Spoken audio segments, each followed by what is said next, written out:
আর জামাত ইসলামের পক্ষ থেকেও কেউ কেউ আমার এই গ্রন্থ পাবলিশারের কাছ থেকে জোগাড় করেছে করে এই যে তাত্ত্বিক যে হোমওয়ার্কটা সেটি তারা করে নিয়েছেন। আরো অন্যান্য বই যেগুলো আছে সেগুলো তারা মোটামুটি কেচে বন্ধুস করেছেন করে শেষ অব্দি একটা ফার্ম স্ট্যান্ড নিয়েছেন এই দুই পলিটিক্যাল পার্টির পক্ষ থেকে বর্তমান বাস্তবতায়।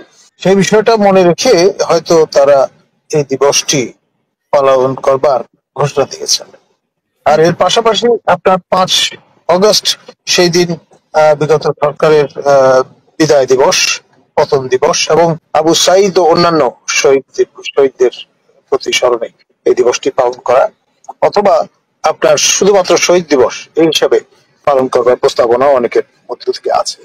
আমাদের শরণার্থীকাল থেকেই বাংলাদেশে first past the post system, অর্থাৎ একজন প্রার্থী অন্য সকল প্রার্থীর তুলনায় এক ভোটে যদি বেশি পান তাকেই জয়যুক্ত ঘোষণা করা হয়। এখন আপনার আমাদের প্রতিবেশী দুটি রাষ্ট্র এই সাউথ এশিয়া, শ্রীলঙ্কা এবং নেপাল, সেখানে আপনার মিক্সড সিস্টেম আছে, partly proportional system, partly first past the post system. আর আমাদের এখানে আমাদের যে নারী আসনগুলো সেগুলো কিন্তু ইন এ ওয়ে প্রপোর্শনাল বেসিসে নির্ধারিত হয়ে থাকে পরোক্ষভাবে। আর সেকেন্ড রাউন্ডের কোনো প্রভিশন আমাদের এখানে এখন পর্যন্ত নেই। এখন এই প্রপোর্শনাল রিপ্রেজেন্টেশন সিস্টেম পৃথিবীর 80টিরও বেশি দেশে কোনো না কোনো ফর্মে বিদ্যমান।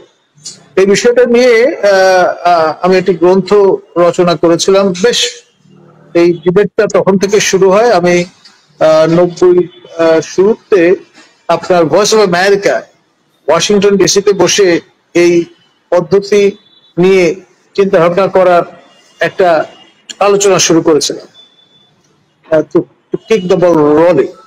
এরপরে আমাদের এখানে বাম ধারার কিছু দল যেমন বাসদ, তারা এটা টেক আপ করেছে। কমিউনিস্ট পার্টি এটা নিয়ে সিরিয়াসলি চিন্তা ভাবনা করছিল। এমনকি তৃতীয় বৃহত্তর রাজনৈতিক দল বলে পরিচিত আপনার জাতীয় পার্টি এরশাদ, তারাও এটাকে খুব সিরিয়াসলি নিয়েছিল। এবং জালাল এরশাদ জীবিত তখন আমার ওই গ্রন্থ নিয়ে আমাকে পাশে বসিয়ে আপনার সোনাগাঁ হোটেলে একটা প্রেস ব্রিফিং এর আয়োজন করেছিলেন। মানে তার পার্টি স্টলওয়ার্ডরা সবাই সেখানে ছিলেন। তো এই জন্য ক্রমে ক্রমে বিষয়টা মেইনস্ট্রিম আলোচনায় চলে আসে। আমাদের চরমনের হুজুরের কোনো নেতা, নেতৃবৃন্দ, প্রেসিডিয়াম মেম্বার, তারা আমার সঙ্গে যোগাযোগ করেছেন, আমার গ্রন্থ সংগ্রহ করেছেন।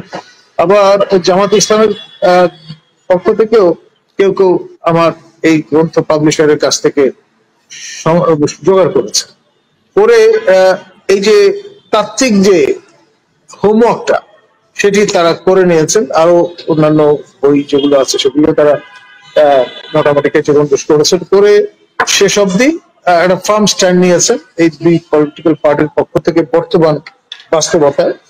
একটি ইসলামী আন্দোলন, আরেকটি আপনার এই যে জামায়াতের, যেটি পুরনো, সবচেয়ে পুরনো রাজনৈতিক দল বাংলাদেশে, সে ব্রিটিশ আমলে প্রতিষ্ঠিত, তারা এই বিষয়টা সিরিয়াসলি পার্সু করবার চেষ্টা করছে।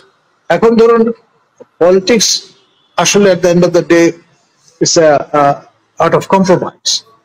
আলটিমেটলি সকল পক্ষ যে যার মতো করে অবস্থান ব্যক্ত করলে একটা পর্যায়ে একটা মাঝামাঝি জায়গায় গিয়ে আমরা হয়তো উপনীত হবে। তবে এটা সময়ের দাবি। আপনার ট্রেডিশনাল স্টাইলে যেভাবে আপনার আমরা অভ্যস্ত হয়ে গেছি সেখানে পরিবর্তন সীমিত ভাবে হলেও সূচনা করাটা সময়ের দাবি। 8 অগস্ট আপনার বিপ্লবোত্তর সরকার গঠিত হয়েছিল। আমাদের মাননীয় প্রধান উপদেষ্টা professor doctor Yunus, Nobel laureate, তিনি শপথ গ্রহণ করেছিলেন এবং উপদেষ্টা বৃন্দ তারা শপথ গ্রহণ করেন এবং সরকার গঠিত হয়। সেই বিষয়টা মনে রেখে হয়তো তারা এই দিবসটি পালন করবার ঘোষণা দিয়েছেন।